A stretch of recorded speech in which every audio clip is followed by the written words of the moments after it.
Excerpted texts reveal Taylor Swift called Justin Baldoni an expletive in high-profile lawsuit documents.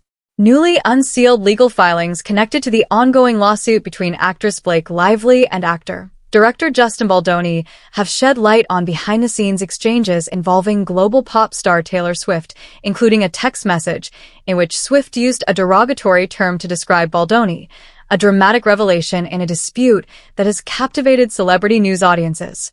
Private messages surface in legal battle. The messages emerged this week as part of court filings in the Manhattan lawsuit, which centers on Blake Lively's allegations against Baldoni related to the production of the film It Ends With Us. Lively has accused Baldoni of sexual harassment, retaliation, and other misconduct dating back to the filming of the 2024 movie. Baldoni has denied the allegations and filed countersuits, creating a sprawling legal conflict drawing scrutiny from Hollywood to social media.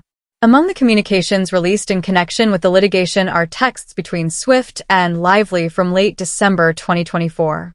In one message, Swift allegedly referred to Baldoni as a bitch and mocked him for having his tiny violin, implying he was aware of impending negative developments against him, language that Baldoni's legal team included in filings to highlight Lively's network of support. Context of the messages.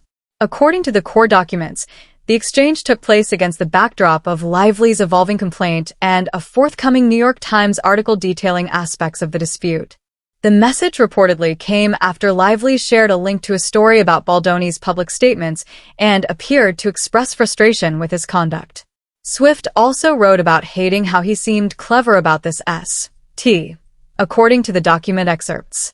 The legal filings also include separate discussions of Lively's criticism of Baldoni in messages to Swift, in which the Gossip Girl alum allegedly called him a clown and a doofus who thinks he's a writer now.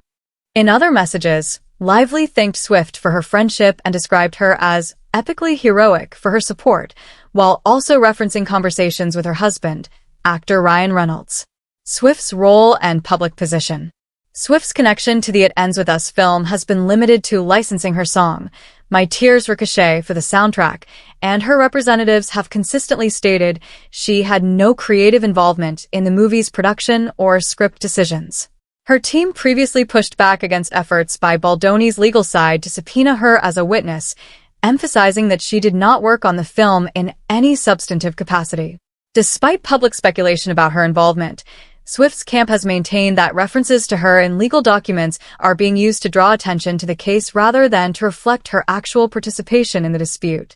Ongoing legal proceedings.